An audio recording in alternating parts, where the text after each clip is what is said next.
Marvel Future Revolution is a recently released online multiplayer open-world role-playing game on mobile devices. When I heard that this game was coming out, I was genuinely quite excited for it.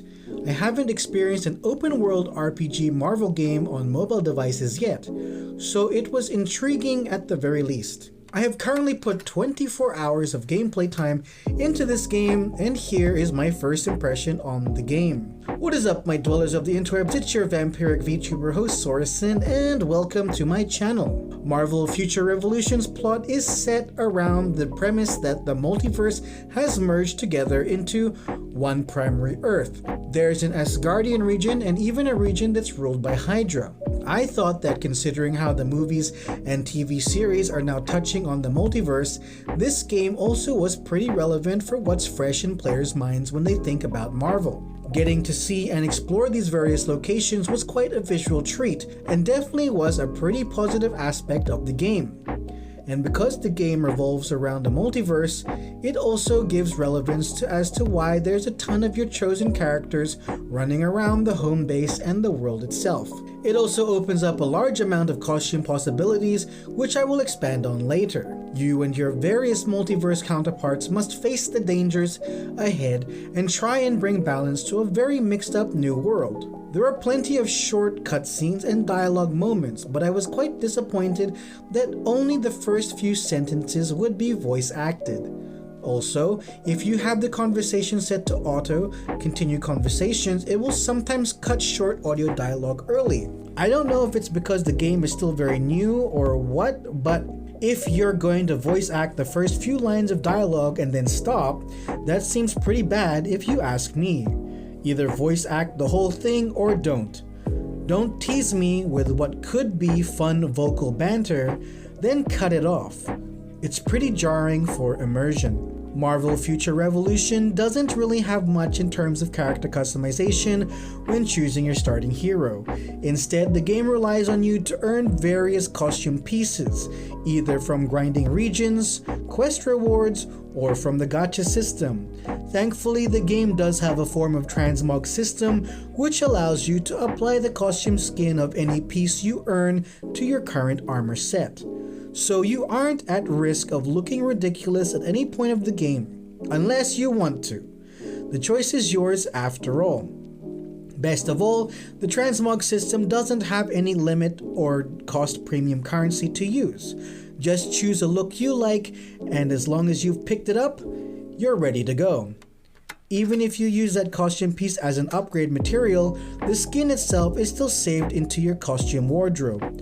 The only downside of this system for me personally is that by allowing a fairly open customizable segmented costume system, it also makes it harder to get desired costume sets from the gacha system.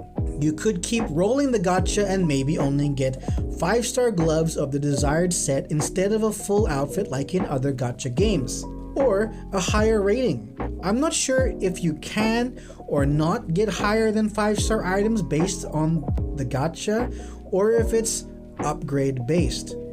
And I'm pretty sure majority of players don't want to mix and match their costumes by choice. So, to get the desired full set could be quite a long journey that could potentially cost a lot of money if you choose that route. Some outfits are also only available through the gacha, which is normal, but good luck getting all the pieces without dropping a fair amount of cash or saving a long time for premium gems, which unfortunately the game doesn't hand out as generously as other gacha games. Marvel Future Revolution's combat is really nothing special, unfortunately. The game leads you to believe that maybe it's a manual combat game in the early stages, specifically the tutorial missions, but once those are out of the way, you'll soon get the auto combat feature enabled. Now, don't get me wrong, auto has its place in mobile games, especially games that enforce serious kill grinds for achievements or quests, and you do feel like you do need to at least swap to manual during boss fights, or at least manually dodge, because the auto will not save you from telegraphed big attacks. Though, if you join groups with strong players, you can just auto everything because the boss will most likely be dead in a few seconds. There are dungeons and raids available in Marvel Future Revolution called Operations. There is the standard dungeon mode called Blitz. You unlock more available bosses as you raise your hero's level. Most Wanted is the daily bounty hunts for certain bosses and mini-bosses in the game. Special Operations is a one-time daily group dungeon where you have to follow the guidelines provided and try and get a good score. I have yet to unlock Battle Challenge or raids yet, so I can't comment on what those are unfortunately. I am assuming that Battle Challenge could be the PvP system in the game, though I could be mistaken. Marvel Future Revolution is a pretty solid open world role-playing game for mobile. The story is pretty decent, and what audio is available is pretty okay too. The game itself is very grindy, but what mobile gacha game isn't? You'll find yourself doing countless kill and collect quests while hoping to get pieces of costume that are specifically themed for that region. I personally hope I can get a black and red Hydra Spider-Man suit, fingers crossed. If you're wanting to squeeze out as much free gems as possible, you'll want to try and clear as many achievement tasks as you can, as well as the region-specific tasks, and you will find yourself spending a lot of time hunting down world bosses. You'll be jumping between channels, hoping to find the specific world boss you need to clear your tasks. This alone can take a lot of time, and honestly, it is not my favorite part of the game at all. And since the world chat is locked until your account is a level 30, not character level, account level, you won't be able to announce world bosses to others. I actually found myself in this situation once when I found Red Skull had spawned, but since I couldn't chat in world chat, I could only announce it in zone chat, and hope a higher account level player would repeat my message to world chat. And yes, you'd think that having such a high entry barrier would keep out gold sellers, but you'd be surprised. There's been a slow increase of gold seller spam in the world chat recently, so they're still at it, determined as ever. Since the premium gems aren't easy to come by as a free-to-play account, you might want to consider spending your gems on inventory space over the gacha itself. You'll find your inventory filling up very easily if you don't. I did use up my first amount of gems on a ×10 pull and got pretty terrible results. So if you're a free-to-play account, be careful where you spend your gems.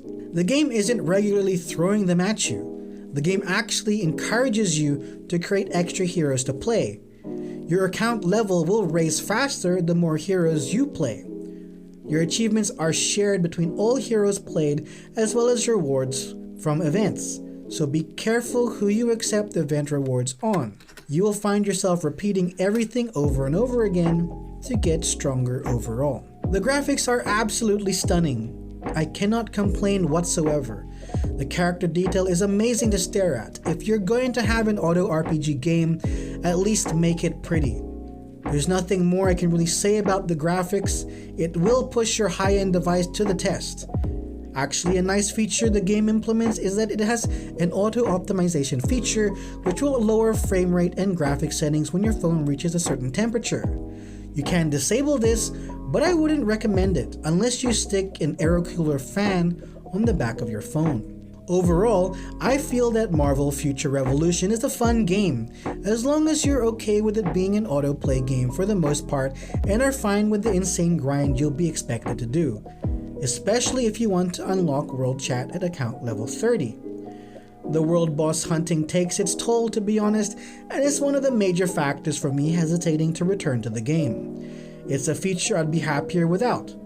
Other than that, I truly enjoyed my initial experience with the game. Will I keep playing it? Probably not, sadly. It's those world boss hunts that really put me off, as well as needing to grind other heroes to increase your account level. But if you want to play it, why not? The game is fun and you can avoid the world boss hunts for the most part, unless you're wanting to fully complete a region for the completion rewards. So there you have it. That's my first impression on Marvel Future Revolution. Please do not be offended if my opinions differ from yours.